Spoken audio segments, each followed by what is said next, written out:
Rueben Bain's 2026 NFL draft stock should not fall after a dominant performance in the college football playoffs.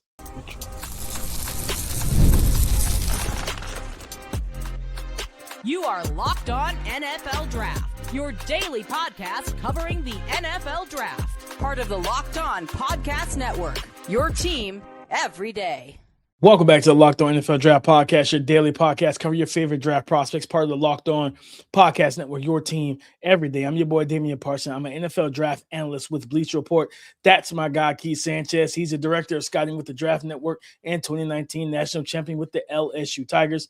And as always, thank you for making Locked On NFL Draft your first listen today and everyday shot for being our everydayers.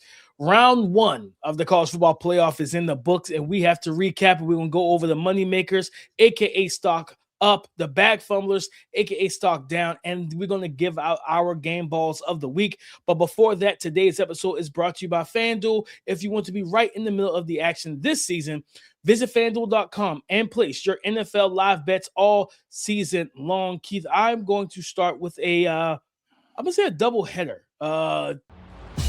No hiding from the tape. It's time for moneymakers and bag fumblers. Two teammates in terms of guys who, in a sense, made them some money. And I'm going with Rueben Bain Jr., edge rusher out of Miami.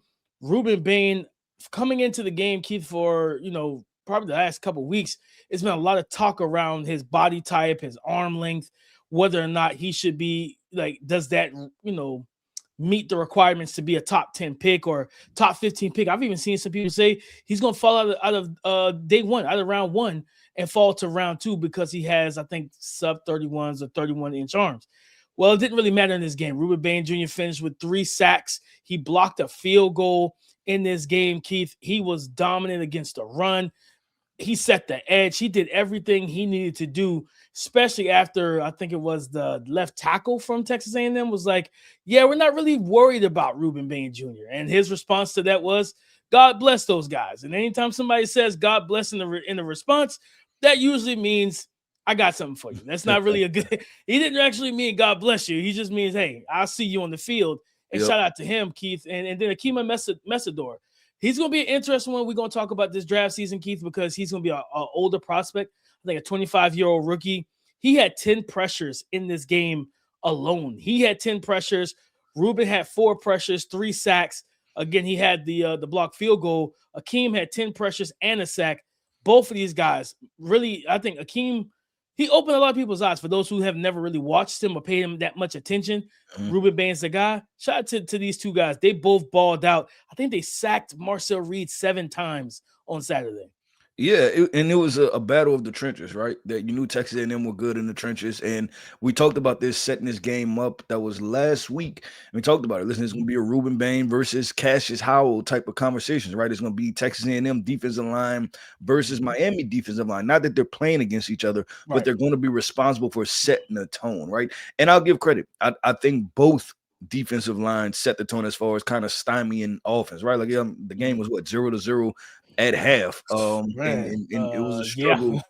It was a struggle for points. I'm gonna say this real quick in regards to Rueben Bain, because I know there have been some conversation by a lot of draft pundits with the arm length conversation.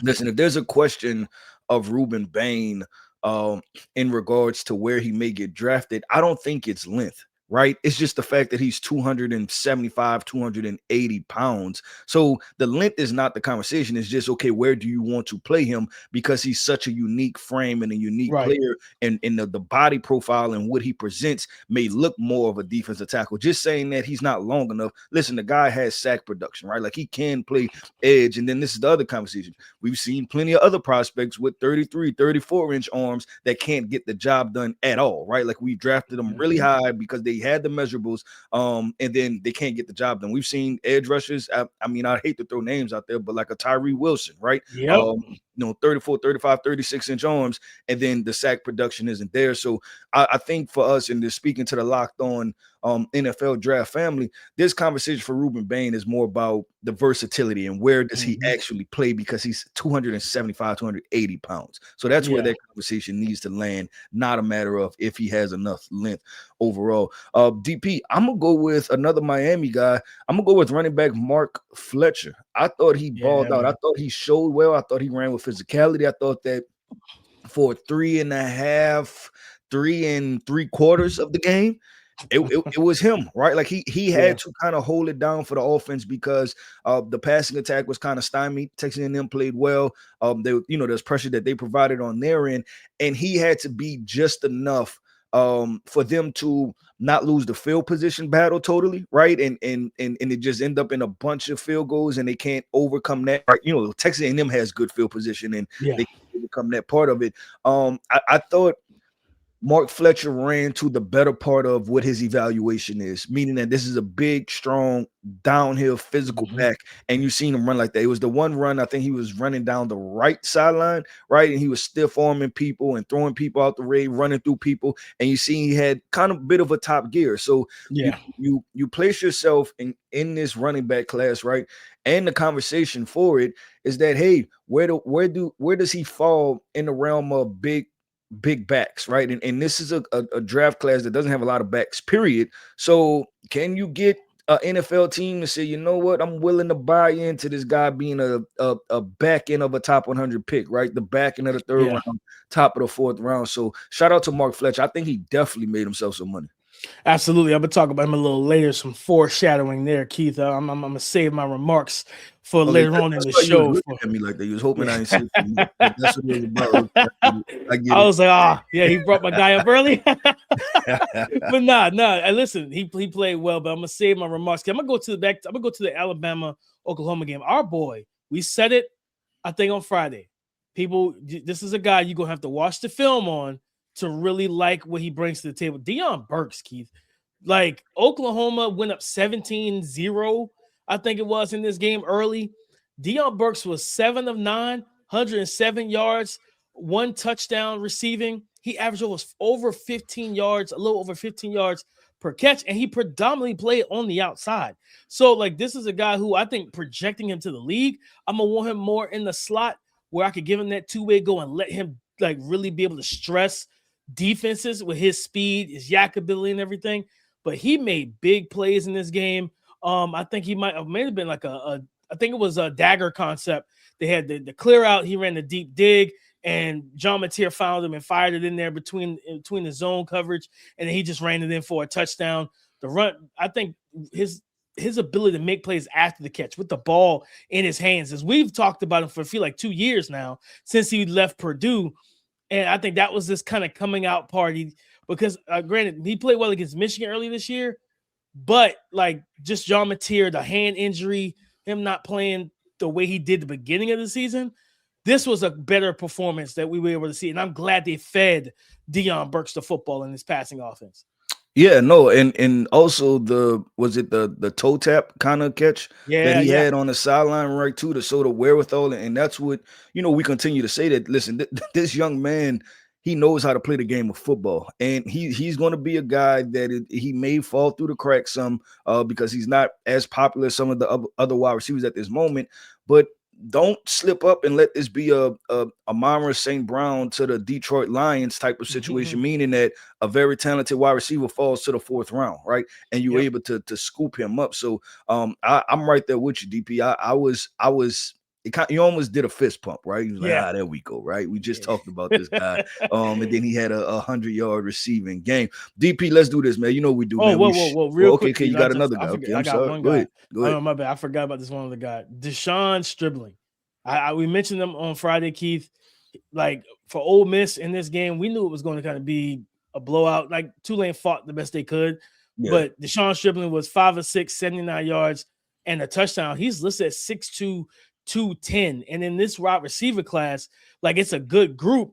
I think in the past couple of games, I think he's kind of starting to come on against Mississippi State. He was 4 for 4, 66 yards, 2 touchdowns against Florida. He was 4 for 4, 76 yards, and a receiving touchdown. Guys, I'm just telling you right now, if you have not gotten eyes on Deshaun Stribling, He came from Oklahoma State. This is a very talented wide receiver who can dominate and play that X receiver position. Heck, even go back to the Georgia game. I think he caught a curl route and then smoked the DB once he pivoted upfield and took it the distance. He's got big play ability, speed, big frame. He's strong, and he's got some route running to him. This is a guy that definitely day 2 I'll be looking to add into my receiver core. Yeah, I mean, just yet another wide receiver, right? Another wide receiver that you like and you feel like has some tools to him. But DP, let's do this, man. Let's share the wealth, man. And I say share the wealth, it's kind of guys that lost some money, right? So I guess they gave the wealth to the other to the money makers. But we're gonna talk about bag fumblers, right? Which guys did not play up to par and they impacted their draft stock. We're gonna talk about those guys coming up next. Car shopping should feel exciting, not confusing. And with Car Gurus, you get the confidence you deserve. They cut through all the noise so you can actually see the best deals on the cars you want. Because when it comes to a big purchase, you deserve the best deal.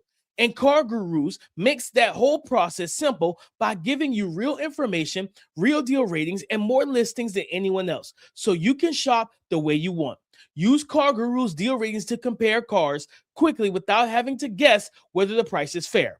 Car Gurus connects you with trusted dealerships for a transparent and hassle-free buying process with over 4 million listings, the most of any major online automotive marketplace. You'll always find the best deal. So shop the way you want with the tools, data, and unbiased deal ratings that make it easy. Buy or sell your next car today at cargurus.com. That's CARGURUS.com, cargurus.com. What goes up must come down. No hiding from the tape. It's time for Moneymakers and Bag Fumblers. Bag fumbler for me was R. Mason Thomas. He did not, I know he was coming off the quad injury and he missed a couple games his impact was very minimal in this game against Alabama. In a game that we saw Ty Simpson start to feel like Ty Simpson a little bit again. Once that offensive line started to figure out the pass protection, the pressure packages, and the simulated pressures, once they started to give Ty more time in the pocket, Ty started to feel good and started to make some big-time throws in this game. And then you just wanted to see R. Mason Thomas, who didn't play the first time when they were on the road against Bama and they beat Bama. You thought him coming in this game, him versus Caden Proctor, him versus a true freshman right tackle, whatever it was, that he would have the opportunity to really put his imprint and his fingerprint on this game, and he just didn't do that. No, and back to the R. Mason Thomas evaluation, right? And I've consistently said this, right? You don't know if this was basketball, right? You don't know if he could dribble, rebound, pass, but what he does is he has a 3-point shot, right?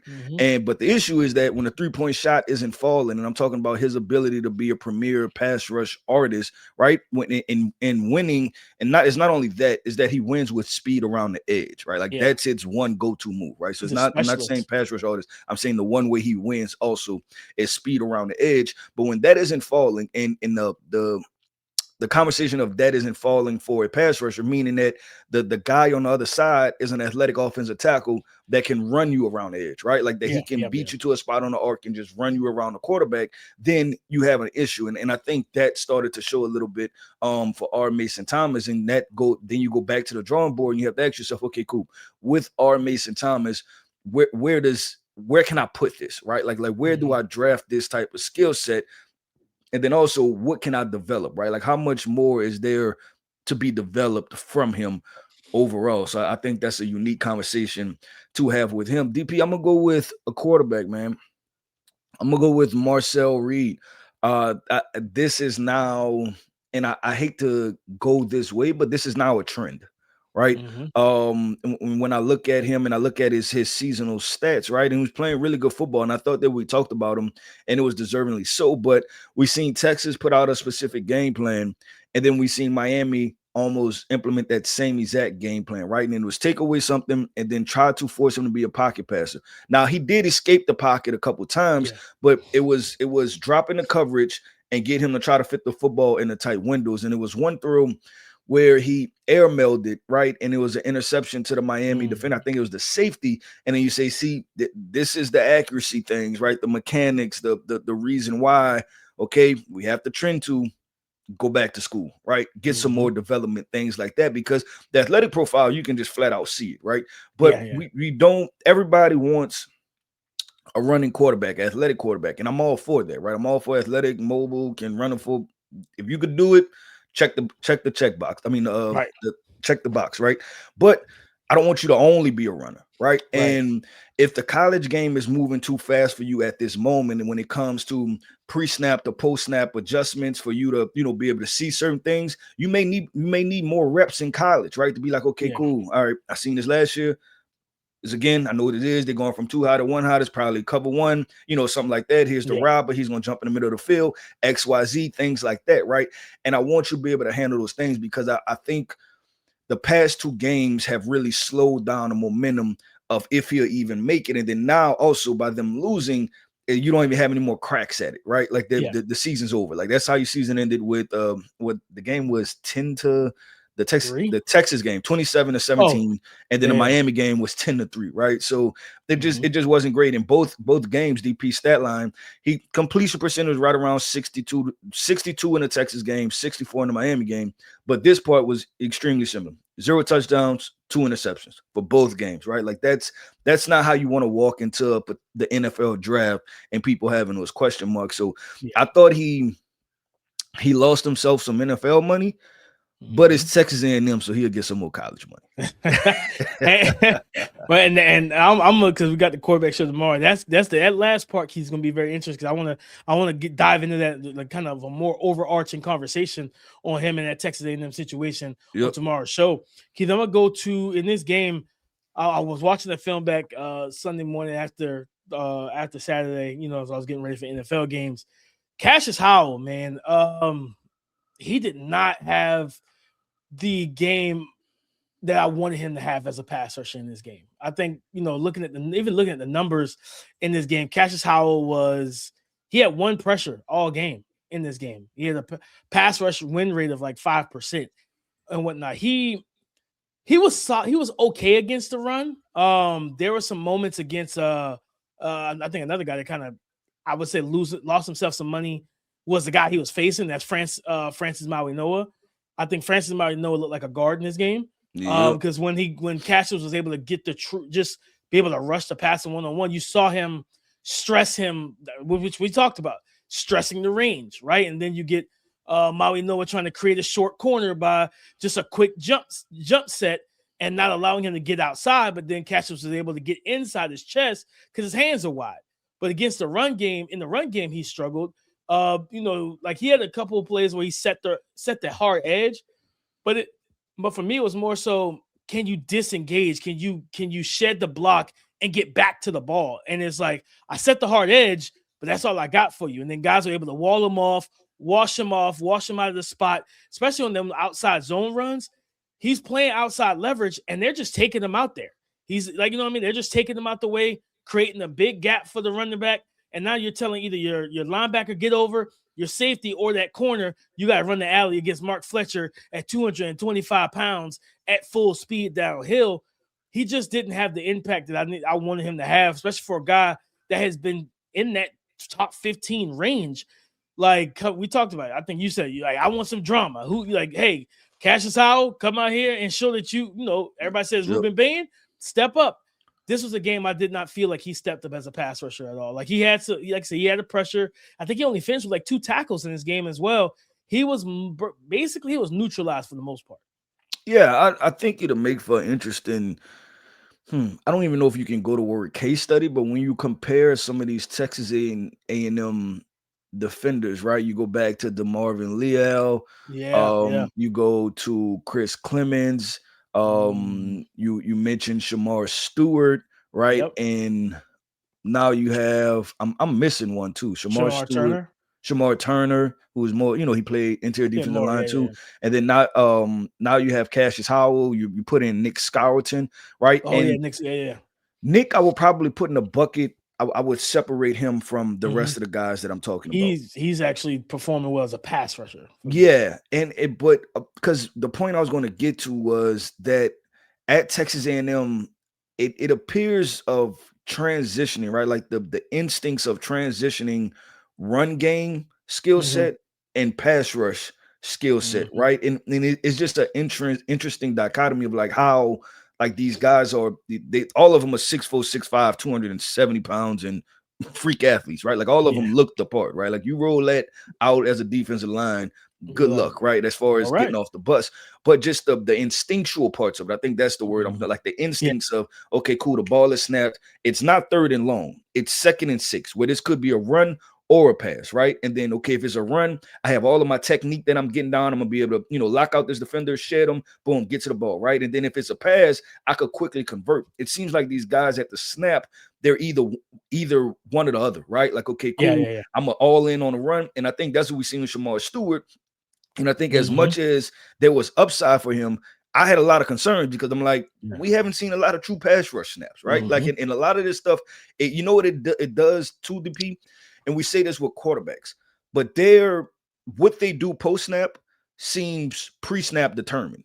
Like Mhm. no matter what, I'm doing this, right? Yep. And sometimes that runs them out of the play and it doesn't allow them to execute the play and read. It's not a read and react. It's they've already, it's like quarterbacks, right? Like, okay, cool, this too high. I'm throwing the ball to that guy no matter what happens. And then we like, oh, there go interception, right? It's the same thing from an edge rusher perspective that we've seen these guys and it's like, wait, why did you do that? Like, I'm trying to understand that part of it. So I'll definitely want to get back into the film with Cashius Howell because there is going to be, and I don't think it's fair because I think Cashius Howell is a more natural, skilled pass rusher than Shamar Stewart, but Yeah. we can expect that conversation is going to happen, and obviously that there's been minimal returns for Shamar Stewart with the Cincinnati Bengals. So, Absolutely. PP, let's do this, man. I'm ready to rock and roll. You ready to rock and roll? You told me that you held one in the host. I tried to jump in too early, and you said you didn't even want to talk to me back. You wasn't going to talk to me about this, guy. So let's have this conversation. We're going to hop in the locker room, man. Get your hat, get your whistle. Coach K, Coach DP, we're hopping in the locker room. We're passing out game balls coming up next.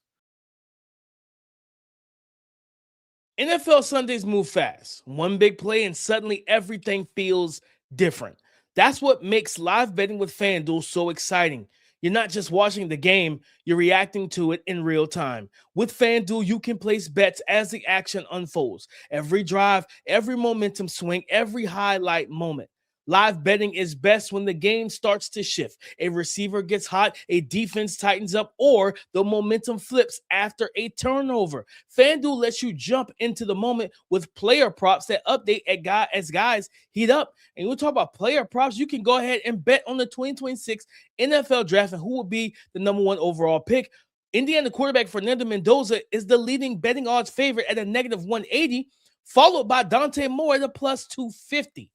So if you want to be right in the middle of the action this season, visit FanDuel.com and place your NFL live bets all season long. FanDuel, the game moves fast, and so can you. Thank you for making Locked On NFL Draft your first listen today and everyday shot for being our everydayers. And thank you for being a part of the Locked On Podcast Network, the #1 sports podcast network in America, all because of you. It's time to hand out our game balls. I'm calling game. Yes, Keith, I held one in a holster, and that was Mark Fletcher, the running back out of Miami against Texas A&M. 17 carries, 172 yards. And when I was watching this game, because a lot of people, I don't think people realize he was banged up a little bit in the middle of the season, towards the middle, back in the middle of the season. He missed a couple games, I think, due to a lower body injury. Coach Cristobal said that he looked spry, he looked fresh, he looked ready to go. And oh boy, did he. Like every carry, he looked like a guy who hadn't played in a couple games. His legs looked fresh. He looked ready to go. And in a game that was so defensive dominated, Keith, Miami's defense dominated Texas A&M's offense. Texas A&M's defense was dominating Miami's offense, especially the passing offense, because I think Carson Beck threw for less than 150 yards in this game. Like the defenses came to play. It was really going to be who was going to be able to run the ball in this game. Like as I watched that first quarter go, I was like, whoever runs the ball the best is going to win this game. Well, and DP, we Another one talked of the about that pass on offense gonna work. Friday. Remember, we talked. That's why we Yeah. highlighted the running backs. We because You I talked can about see it. both teams coming in here with a conservative approach, trying to run the football and establish the run, and not wanting to make mistakes And with play the quarterback. defense. And play defense and say, you know what, we'll take it. We'll take what we can get. But Mark Fletcher set the tone. But also just the fact that they ran the offense through him. And I think it was that last drive before Malachi Tony scored that touchdown. It was at one point, I think I was on Twitter scrolling while I was watching the game, and somebody was like, it was a discussion. Like the timeline was in kind of just uneven. People like, I hope they're not playing for a field goal. And you see other people like, don't let Carson Beck throw this ball. Run Mark Fletcher. And I was like, yeah, I kind of agree with that. They can't stop him. Run Mark Fletcher. He deserves the game ball. If Mark Fletcher isn't in this game, if he doesn't play the way he played, man, and then again, setting the tone, physicality, power, burst, explosiveness through the lane. If he doesn't do those things, Keith, Texas A&M probably wins this game, to be completely honest. Yeah, both defenses overwhelmed the opposing offense, right? And I said it in the first segment. Yeah, Mark Fletcher was he's the game MVP at the end of the day, because without him, and I don't think it was just having a running back. It was his mentality too, right? Like the fight, the tough, the scrappiness, right? And you want to talk about also, I want to give him a shout out, because seemed like a heck of a teammate when the rookie Tony, Malachi Tony, fumbled the football, and he told a story post game interview, and he said that they were teammates, right? And that Tony actually fumbled the football at one of their high school games in a very similar manner. And that's what Tony was telling him. And he was just kind of like, hey, man, like, pick yourself up. Like, we're not going back to high school, right? You're a freshman in college now. We're here because of you. Let's rock and roll. And then I thought that was pretty cool, and just to understand the different leadership, man. Yeah, different elements that go into relationships and things like that. And you never really realize, nobody would have thought that the running back, the big bruising running back, will have, a relationship of that capacity, right, with the wide receiver. But you tie all these things back to high school and stuff like that. And it was really dope to see. So I'm all in with you. Get shout out to him. DP, I'm going to go with Alabama quarterback Ty Simpson. And listen, did he play a 4-touchdown, 400-yard game? Nope. But he didn't hurt his team, and he made the throws that need to be made after they got down 17-0, right? And to feel that pressure surmounting, and the dam is about to break, right? To where it's just like, this is a wrap. And I thought that he stayed steady, he stayed cool, and he just kept chipping away at it. Like, you know what? Like, if we stay in the fight, we in the fight, right? We stay in the fight, we can win the fight. And so I was really impressed by that. I thought he made some NFL throws, but also when it goes to this draft conversation, I thought that he put himself back in, like, hey, I'm pretty doggone good. And I want to make this comparison real quick, DP. There was an NFL game that happened, Seattle Seahawks versus the Los Angeles Rams.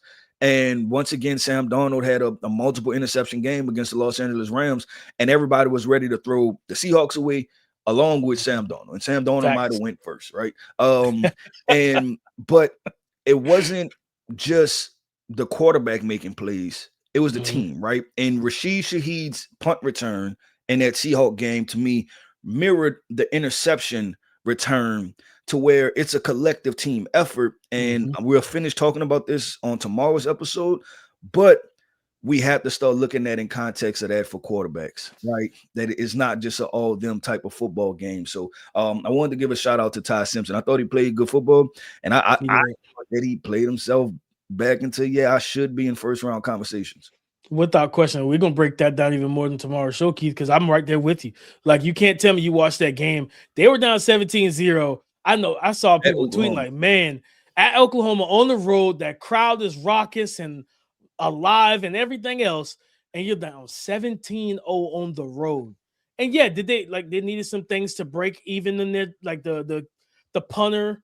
I don't know what that was. He should check his FanDuel account or his PrizePicks account. But I don't know how that happened. You know what I mean? But hey, it benefited Bama, right? But it's like you said, the discussion around these quarterbacks is always finicky because it's fickle. Because when things rolled in John Mateer's way or this quarterback's way, and it's against a Ty Simpson or whoever else, you're like, man, you didn't play well. my defense gave up 450 yards and 38 points. What am I supposed to do with that? Like, you know what I mean? At some point, we got to that's why for me, Keith, I don't care a lot of times how the game ends in terms of points and score. I'll just extrapolate the reps. I go watch the film. All right, what did you do? And then what did everybody else around you do? And we're going to talk about everybody else as well for the Alabama offense. I watched the film on that game Sunday morning as well, Keith, and I was just like, I see how y'all got in the 17-point hole, but they dug themselves out. So shout out to Ty Simpson, Kalen DeBoer, Ty Simpson, quoted Geno Smith. They wrote me off, but we didn't write back. We didn't write back. And I was like, hey, kudos. Shout out to you. And I love the fact that he's showing his personality too, Keith. He's showing his personality more. Like he called out the media in the post-game press conference at the podium. He was like, yeah, like, you know, we heard everything y'all said about us. Like, and I love it because they say these things. So hold them accountable. Yep. I agree with DP. That wraps up another episode, man, of the Locked On NFL Draft Podcast. I want to end this podcast off by saying shout out to our everydayers. Thank you for tapping in with us each and every single day. I am Keith Sanchez. You can find me on X at The Talent Code. That right there is my guy, my co-host, Mr. Damian Parson. You can find him on X at DP_NFL. And like we like to say, man, y'all come talk to us because we like to talk back. Go subscribe and follow for free on YouTube, wherever you listen to podcasts, to get the latest episode as soon as it is available. On tomorrow's show, we're getting into all things quarterback. And I'm going to tell you why Ty Simpson is my QB of the week. We're going to continue this conversation about him. We get into some Dante Moore, more overarching conversation about Marcel Reed, all that on tomorrow's show. So come and join the conversation again tomorrow on the Locked On Podcast Network, your team every day.